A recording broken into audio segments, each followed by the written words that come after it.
Obra social del personal de farmacia. El mejor remedio para su salud.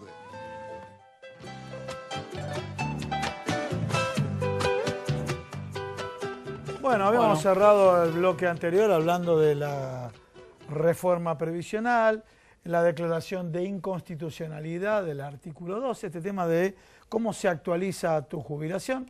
Estamos obviamente con un referente, con el doctor Cristian D'Alessandro, y habíamos dejado en la primera parte del programa la mal denominada jubilaciones de privilegio, porque hay distintas patologías, o como vos lo llamás, la vejez prematura. Para contarlo en términos coloquiales, ¿sí? Me ha tocado, hace muchos años, cuando se hizo la reforma de la edad jubilatoria de los trabajadores que trabajan con las carnes avícolas. Entonces, el chacinado de pollo. Sí, exactamente. Para que la gente pasa? sepa. La mayoría de las son trabajadoras. Y la mayoría de las lesiones son deformaciones en el túnel carpiano. Sí, acá, las manos. ¿Sí? En las manos. ¿Y por qué? Una pregunta periodística, yo dice, ¿por qué eligen las mujeres? Eligen las mujeres porque son mucho más detallistas para este tipo de tareas. El peladero. Para este tipo de tareas. Aunque esté automatizado, tiene que intervenir la mujer. Sí. Bueno, tiene tipo de enfermedad, se le deforma la mano a tu mamá, a un familiar tuyo y demás. Por eso le dicen, no, tenés que jubilarte antes. Eso no es privilegio, es vejez prematura. Claro, a ver, vamos, vos bien lo pusiste. El sistema de vejez prematura o tareas insalubres para el chacinado de pollo fue una de las últimas en salir porque se equiparó con el de la carne. Sí. Que se jubilan antes, que tienen una cantidad de aportes menores y cantidad de edad menor en requisitos.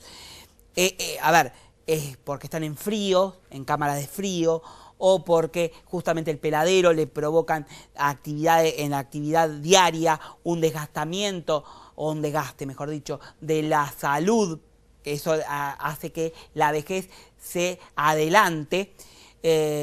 Pero, por ejemplo, los docentes. Cuando uno habla con los médicos, que son los que saben, bueno, acá hay especialistas, ¿no? Podrán decir mejor que yo, a lo mejor algunas cosas. Las cuerdas vocales. Las cuerdas vocales son una de las desfasajes que tiene la actividad docente y que a mayor exposición al hablar provocan nódulos. Entonces un docente tiene más propensión a tener nódulos en la garganta. Por eso la ley protege al docente, no a cualquier docente, a los que tienen por lo menos 10 años frente al grado como mínimo. Entonces, porque hay docentes que hacen tareas pasivas o tareas dentro de la secretaría. Un docente, digamos, de clase a los 50 años ya se puede jubilar. Claro, entonces, se jubilan antes porque tienen mayor propensión a enfermedades. A ver, el albañil, cuando dicen tareas privilegiadas. Ojo, yo no quisiese ser privilegiado de la construcción, porque a los 60, 65 años el hombre tiene mayor propensión a tener hernia de disco, las caderas desgastadas por el manejo o la carga de bolsa de cemento, las manos, el desgaste, los trabajadores en las minas, los que tienen tareas de contaminación, los radiólogos, los que trabajan en servicios de radiología, también están expuestos a los rayos X. Entonces, todo esto que el gobierno generaliza, confunde y provoca... Dice que es de privilegio. Va a provocar en que todas las actividades especiales, estas actividades que se jubilan antes porque se mueren antes, tengan que jubilarse a la edad de 60, 65 años si es que no aumenta la edad jubilatoria. Bien, otro de los puntos, ahí está. Justo como si es que no aumenta. Otro de los puntos. Cuando hablamos, el Fondo Monetario Internacional te responde con un enfoque economicista, no te va a responder con un enfoque social de la economía, sino con un enfoque técnico. Y te va a decir, para que den los números, sí, hay que aumentar la edad jubilatoria. Sí. La edad jubilatoria, de hecho, se aumentó. Y otro de los puntos que nos queda pendiente, hay una denuncia en el juzgado del doctor Bonadío de Emilio Basavilbaso por las colocaciones del ANSES. Abordemos primero la primera, edad jubilatoria. La edad jubilatoria, de hecho, ya aumentó. O sea, en la reforma previsional que se sancionó el año pasado, lo que hizo es aumentar de manera voluntaria a 70 años, sea en el hombre o en la mujer, en la actividad privada. Siempre en la actividad privada. Pero, ¿qué pasa? Si vos a los 70 años vas a poder jubilarte con el mismo haber que hoy te te correspondería si te jubilaron a los 65, no es tan voluntario, es forzoso. Claro. Por eso mis denuncias ante la comisión cuando se conformó y lo que yo venía pregonando de lo que iba a pasar. Esto lo van a llevar a oficializar, a llevarlo a 70 años ya de manera compulsiva. El advenimiento de la FJP, el ahorro voluntario, que eso lo podemos dejar para otro momento. Y con respecto a lo que vos preguntabas de esta imputación a Emilio Basavilbaso, titular de ANSES, y un montón de otros ministros o secretarios o funcionarios, implica porque se estaban comiendo la plata del ANSES, la plata de todos nosotros, la del Fondo de Garantía de Sustentabilidad, esa que tiene que estar para cubrir contingencias de gravedad. A ver, una hiperinflación como la que hubo en el 2016, una inflación del 40%, donde los sueldos quedaron desfasados, ahí tiene que intervenir. Bueno, ¿qué estaban haciendo los muchachos? Y esto lo hemos dicho nosotros más de una vez, se estaban vendiendo a Pampa y Energía a los amigos del gobierno, para que la gente sepa bien, a los amigos del gobierno. ¿Qué dijo Claudio Banedetto? Llámelo a citar a la indagatoria y venga a prestar declaración por el mal manejo de estos fondos. ¿Qué significa esto? Que por lo menos empieza a vislumbrarse lo que verdaderamente es este gobierno con este sistema previsional, con este desfinanciamiento del sistema y con este atropello a los jubilados. Cristian, hablaste del sistema privado. O sea, ¿se está empujando a ir un sistema privado de capitalización? Sí, claro que sí. De hecho, a ver, basta ver con los economistas que salen a troche y moche por cualquier medio que se los invite, que más o menos tienen el mismo perfil que lo que piensa el gobierno actual, es que las jubilaciones tienen que estar financiadas por sus propios afiliados, es decir, por su propia persona, es decir, el ahorro sea individual, ahorro como se lo quiera poner, cajitas felices, lo que digan, es el ahorro que quiebra el sistema de seguridad social, es decir, el sistema solidario. Esto son recomendaciones del Fondo Monetario Internacional, ni más ni menos, y esto, si lo permitimos, vamos a ser tan cómplices como el gobierno. Nosotros, como sociedad, no tenemos que permitir esto. ¿Por qué? Porque vamos a ser cómplices. Y esto, para muestra, basta un botón. 300.000 argentinos que hoy cobran producto de haber quedado metidos en el sistema de ahorro individual a través de un sistema de pago que se llama rentas vitalicias, que cobran 500.000, 2.000 pesos como mucho en concepto de renta. Entre 500 y 1.000, no 500.000. Y 1.000, 2.000 pesos como mucho. Pareció fonéticamente 500.000. 500 y 1.000 pesos en concepto de rentas. Son rentistas Yo me pregunto que son similares, perdón, claro, a una jubilación. Sin embargo, no cobran ni siquiera el derecho a una jubilación mínima. Imagínense, si tenemos 300.000 que quedaron empaquetados por la FJP, si vuelven a aparecer, vamos a ser todos, que cobremos 300, 500.000 pesos por mes. Yo me pregunto, cuando nosotros nos toque la etapa de ser jubilados, ¿no? Todavía tenemos unos años más en actividad, o mucha gente de nuestra edad, realmente nos encontramos en esta paradoja, porque, a ver, todo lo que se dice desde el punto de vista económico, con bueno, las situaciones que se plantean actualmente en la economía y con las tomas de decisiones que se dan, que son decisiones que se van a ir terminando pagando a futuro, realmente te dan un panorama para vos, que vas a ser jubilado dentro de unos años, un panorama que es sumamente incierto realmente, Cristian. Que no sabemos cómo va a llegar esto. No sabemos si vos te vas a poder jubilar, si vos te vas a poder jubilar, si yo me voy a poder jubilar. Cristian, te quiero contar a ustedes. El doctor tiene una excelente relación profesional y también de amistad. Che, no tiene mala onda, querido doctor. Pero no tiene mala onda. ¿Qué querés que diga acá al aire y demás? Digo realmente lo que es. Si yo se lo decía antes que salga la reforma previsional, ¿cuánto iban a cobrar los jubilados? En diciembre fue el quilombo, perdón del término porque ya me empieza a salir la vialaza. En diciembre fue el lío. En octubre el presidente habló. Yo en octubre les dije cuánto iban a cobrar en marzo los jubilados. Y no me equivoqué. Y cuánto perdían. Y no me equivoqué. Entonces, no estoy haciendo agorerismo. Estoy haciendo predicción de algo serio y responsable. Y responsable, no irresponsable, de algo serio y responsable. ¿Qué significa esto? Si yo les dije que en marzo los jubilados iban a cobrar 14,5%, se lo dije en octubre, noviembre, cuando salió el gran hecatombe del discurso presidencial, y que iban a cobrar con esta nueva fórmula, como están cobrando, un 5 y pico por ciento, y se lo dije detalladamente acá más de una vez, lo recordamos, sí. Hoy la justicia dice, momentito, perdieron 9 puntos. Y los diputados lo sabían, porque yo se los dije, y se los dijimos muchos. Y ahora, bueno, las recomendaciones del Fondo Monetario. Yo no sé si va a haber posibilidad de que vos o yo nos jubilemos. Yo tengo esperanza de que sí. Por eso a la sociedad le pido que si avalan esto, van a ser responsables y cómplices de este gobierno. Si avalan el atropello a los jubilados y a los futuros jubilados, ustedes mismos están clavando su propia sepultura. Porque como sociedad perdemos todos. Porque no va a haber jubilaciones para nadie, porque ellos mismos están creando una crisis o crear una crisis en un sistema mal, un sistema que estaba mal, con fiebre, en terapia, pongámosle lo que quiera, pero ya ahora no está en terapia, está en coma.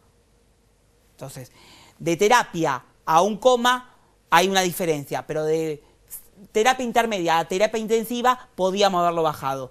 ¿Cómo? Bueno, haciendo que el que tiene el trabajo informal pueda empezar a aportar, creando, no sé, esto se lo dejo a los economistas, incubadoras de empresas para el desarrollo de pequeños emprendimientos y que puedan estar incubados, es decir, protegidos por el Estado de alguna forma para poder desarrollar economías chiquitas, que es lo que hizo Israel. Cuando yo hice una investigación, miren, yo hice el tema de investigación de incubadoras de empresas sin ser economista en el año 90 y... Yo me recibí en el 2001, en el 99. No existía.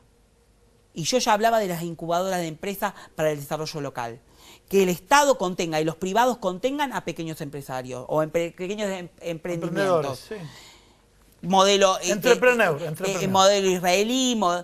Acá era puro título y no existía, eran cáscaras. Por lo menos empiezan a implementar algo desde lo serio para poder generar que el trabajo se blanquerice, se regularice y tengamos un mecanismo de financiamiento. Ahora, por un lado, la informalidad, volverla formal. Y por el otro lado, que el Estado no nos venga a sacar plata de los aportes y contribuciones, como hicieron con esta reforma que se sancionó. Porque recordemos que en la reforma tributaria se metió una parte en que los empleadores no van a aportar por cierto monto. Y eso implica... que el sistema previsional se desfinancie. Y hay que ver cuando se sume la reforma laboral. Hay que ver qué pasa allí también, ¿no? A ver, hay que hacer reformas laborales, hay que hacer reformas previsionales, hay que hacerlas, lógicamente. No podemos tener esta reforma previsional de la década de los 90, que está más muerta que viva porque tiene más puntos negros que letra escrita. Porque si ustedes agarran la ley de jubilaciones, todo derogado, sí. Y todo es un emparche con otras leyes. Sí, lógicamente, pero de ahí tenemos que formar qué país queremos.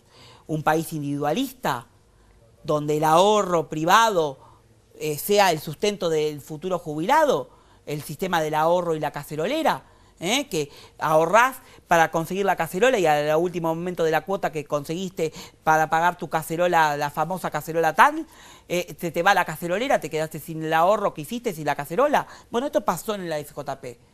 Se fueron a la FJP, se fueron a vaya a saber dónde. Entonces, ¿queremos un país individualista? Bueno, entonces seremos responsables y cómplices como sociedad de lo que se viene. Y yo no quiero eso para la sociedad. Quiero un país solidario. Cristian, muchísimas gracias. Gracias por haber venido, Cristian. Señores, vamos a un pequeño corte. No te vayas, que ahora sí vamos a hablar de salud en el último bloque acá en Proyecto Federal.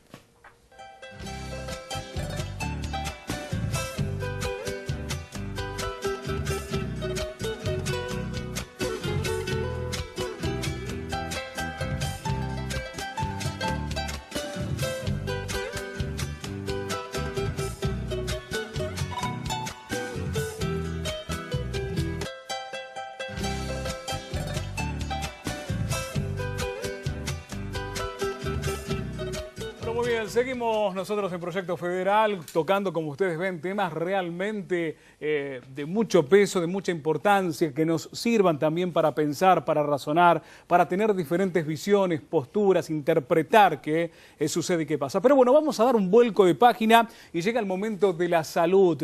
Hoy tenemos junto a nosotros y le vamos a dar la bienvenida a la doctora Nora Fernández. Ella es jefa de patología del Hospital Británico. De hepatología. De hepatología. Así es. Y vamos a hablar de hepatitis C, ¿no? Exactamente. Bienvenida, doctora. Bueno, muchas gracias por la invitación. La verdad es que es una buena oportunidad para concientizar sobre este tema, que es un tema de alto impacto en la salud individual, o sea, de la persona que sufre de esta enfermedad, como sobre todo el sistema de salud.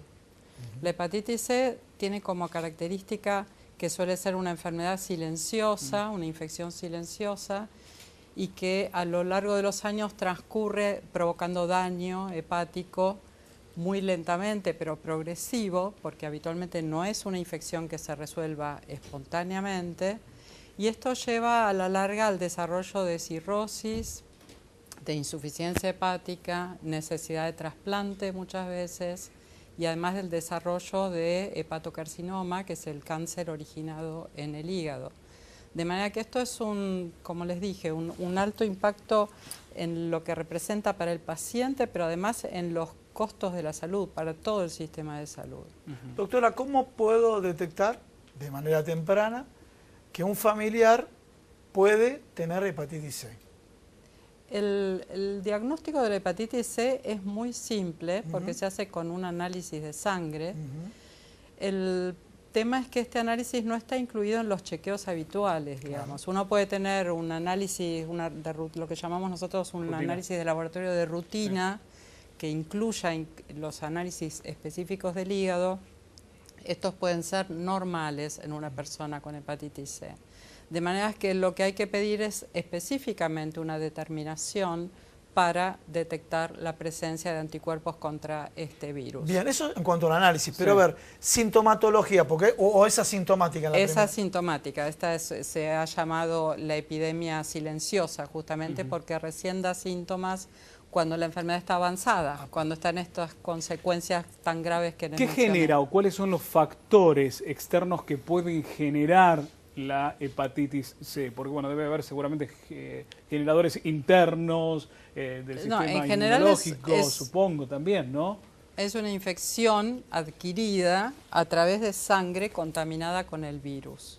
¿Sí? O sea, por ejemplo, una transfusión, un procedimiento médico que no sigue las normas de bioseguridad, o un procedimiento cosmético a veces que no sigue las normas de bioseguridad. Ahora, un procedimiento cosmético, detengámonos un poquito porque hay mucha gente que nos sigue de todo el país. ¿Qué procedimiento cosmético puede ser riesgoso? Cualquiera que implique inyección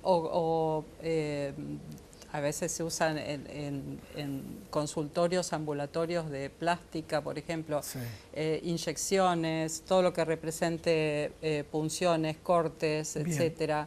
Pedicuría, manicuría. Ahí está, muy bien, pedicuría, manicuría. Y le voy a agregar otro tema, le voy a preguntar, tal vez no es así. El tema de los tatuajes. Bueno, lo mismo, el tatuaje y el piercing, si no se siguen las normas de bioseguridad, los cuidados que hay que tener respecto al material que se emplea, puede ser una vía potencial de transmisión. También existe la posibilidad de transmisión de una madre infectada a un hijo, la chance es baja, pero puede ocurrir. Y también existe la vía de transmisión sexual, que es poco efectiva, digamos, excepto en los casos en los cuales no se tienen ciertos cuidados. ¿No es cierto? Una vez que a una persona le dicen, bueno, o le diagnostican la hepatitis C, ¿hay estadios, hay periodos? ¿Es recuperable en algunos de esos estadios? ¿O cómo se convive con la patología, doctora? Sí, durante muchos años, como dije, salvo que uno lo detecte o provoque una mínima alteración en algunos análisis, no ocasiona ningún síntoma, puede ocasionar un poco de cansancio, que es un síntoma inespecífico que podemos tener cualquiera de nosotros sin tener la infección. A la larga, cuando el paciente ya tiene cirrosis, bueno, empiezan a aparecer algunas complicaciones como retención de líquidos, sangrado del tubo digestivo, etcétera, y ahí ya la enfermedad se hace evidente. La paradoja de esta enfermedad es que tiene un tratamiento sumamente efectivo. Hoy en día, con los tratamientos actuales, se cura en más del 95% de los casos. El problema no está en el tratamiento. Tenemos drogas sumamente eficaces y seguras, además. El problema está en la detección. Por eso es alerta, esta toma de conciencia. La Asociación Argentina de Estudio de las Enfermedades del Hígado aconseja que todas las personas, al menos una vez en la vida, se hagan el análisis de hepatitis C. Y una cuestión interesante, de acuerdo a las vías de transmisión que les mencioné, es que está detectada una edad en la cual es más prevalente la infección. ¿Y cuál es? Que son la de los nacidos entre el año 45 y el 75. Justamente porque son personas que hemos estado expuestas a procedimientos de salud médicos. Que no tenían esos controles. Exactamente. Antes, este virus se conoce desde el año 89. Vamos a hacer un repaso. A ver, si vos naciste entre el año 45, a ver si me toma la cámara acá. Si vos naciste entre el año 45 y 75, creo que estamos incluidos acá los dos conductores, hay que hacerse un análisis de hepatitis C, porque en esa época no existían los métodos que se estipulan ahora. Puede haber tenido una cirugía, o recibido una transfusión o un tratamiento odontológico, ¿sí? Antes de que hubiera maneras de conocer al virus. Incluso antes, lo que hizo un cambio realmente fue el conocimiento del virus de VIH. A partir de ahí se tomaron las medidas de bioseguridad. Y esto, yo estoy hablando de una época previa. Claro. ¿Sí? O sea que el VIH fue el precursor de este tipo de controles, pero fue... A ver, no sé si fue preexistente, usted me corrige, fue preexistente la hepatitis C, no sé si fue. El virus de VIH se conoció antes que el del virus de hepatitis C, exactamente. Correcto, sí. Correcto. De manera que la recomendación es esta, es hacer el test y pedirle. Muchas veces nosotros pedimos el apoyo de los médicos de atención primaria, justamente para que soliciten esta prueba de sangre dentro de cualquier chequeo, y cualquier persona puede solicitarle a su médico que solicite este análisis, que es muy fácil de hacer. ¿En una ecografía se puede detectar o no? En una ecografía no, lo que uno ve es la estructura del hígado, pero no es capaz la ecografía, ningún estudio de imágenes, de detectar la hepatitis. Usted, doctora, dijo cirrosis. Sí. ¿Sí? ¿Por qué? Que uno de alguna manera tiene asociado la cirrosis con el alcoholismo. Claro. ¿Por qué se produce cirrosis con la hepatitis C? Eso es lo que habitualmente se cree. En realidad, la cirrosis es como el estadio terminal de cualquier afección crónica del hígado. Puede ser por alcohol, pero puede ser por virus, por enfermedades autoinmunes, por hígado graso, por toxicidad por medicamentos. Cualquier afección crónica que no esté controlada a lo largo del tiempo es capaz de evolucionar a la cirrosis. El hígado graso sí es modificable, lo que no es modificable cuando llega al proceso de cirrosis. Exacto, la cirrosis es controlable, se puede prevenir las complicaciones de la cirrosis, pero es un cambio ya en la estructura y a veces en la función del hígado. O sea, lo ideal siempre en cualquiera de estas enfermedades es detectarlas y tratarlas prematuramente, tempranamente, ¿sí? Entonces vamos a repasar lo que hablamos de hepatitis C. Primero, bueno, las normas en cuanto a distintas prácticas. Manicuría, pedicuría, piercing. A ver, repasemos un poco más. Después, las cirugías, que obviamente presumimos que en un proceso de cirugía normal están todas las prácticas controladas. Uno va a una sala de primeros auxilios, pero las normas... Pero, sin embargo, dejó la ventanita abierta usted de procedimientos que no se aplicaban para determinado rango etario, ¿no? A ver, repasemos un poquito más. Exactamente, eso es así. Y después tener en cuenta la vía de transmisión que nosotros llamamos vertical, de madre a hijo, ¿sí? Que se da en un 5% aproximadamente, y las vías de transmisión sexual cuando las prácticas no son seguras, las prácticas de sexo con muchas personas, sexo no protegido, ¿sí? Habitualmente es muy baja la transmisión, por ejemplo, en una pareja monogámica y que no tiene prácticas de riesgo, pero si las prácticas son de riesgo, la tasa de transmisión es más alta. ¿Se está trabajando en alguna vacuna, doctora? O bueno, se esté tratando de intentar encontrar alguna vacuna que pueda llegar a a curar la hepatitis Se está C? intentando desde hace años. El tema es que este es un virus muy variable en su estructura genética. Ajá. Y eso hace que sea muy difícil encontrar una vacuna, porque las vacunas habitualmente lo que hacen es copiar alguna estructura del virus y de una manera que sea no infectiva, ¿no? Y esto administrarlo al paciente para que genere respuesta inmunológica. Tenemos muy buenas vacunas contra hepatitis A y contra hepatitis B, que están incorporadas al calendario de vacunación, pero no tenemos vacuna para hepatitis C. Bien. Doctora, muchísimas gracias, Gracias por a haber, ustedes. Muchas por gracias. haber venido al programa. Bueno, Gracias. realmente todos los temas que abordamos, Hemos hablado de todo. importantísimo, ¿no? El tema de los jubilados nos deja de todo, nos tiene que interesar, Sí. ocuparnos, ¿sí? Y obviamente el tema de las jubilaciones nos deja absolutamente preocupados. Pero siempre le tratamos de acercar a todos ustedes recuerdan las vías de comunicación, 1161367550. Siempre le acercamos a ustedes todas estas herramientas para que ustedes no las vamos a hacer por teléfono, porque a veces dudan, Claro, llaman bien. y dicen, no, podemos hacer, hacer la consulta. No, tienen que llamar a sus profesionales, pero de alguna manera escucharla a la Es doctora orientativo lo nos que sirvió hacemos, a nosotros para Es decir, bueno, ¿qué lo tenemos? ¿Por qué no le repreguntamos al médico? ¿No le parece, doctor, que tenemos que en el próximo análisis de sangre verificar el tema de hepatitis C? Fíjense, para eso sirve este tipo de programas que siempre estamos apoyando la cultura en sus distintas expresiones y es a través de la información. Prevención, como siempre decimos, es importante y uno de los pilares fundamentales que tiene el proyecto federal. Hablar de distintos temas, pero siempre para que vos del otro lado puedas analizar y sacar tus propias conclusiones. Señores, ha concluido el programa de hoy. Nos vemos la semana que viene acá en Proyecto Federal. Chau. Chau a todos.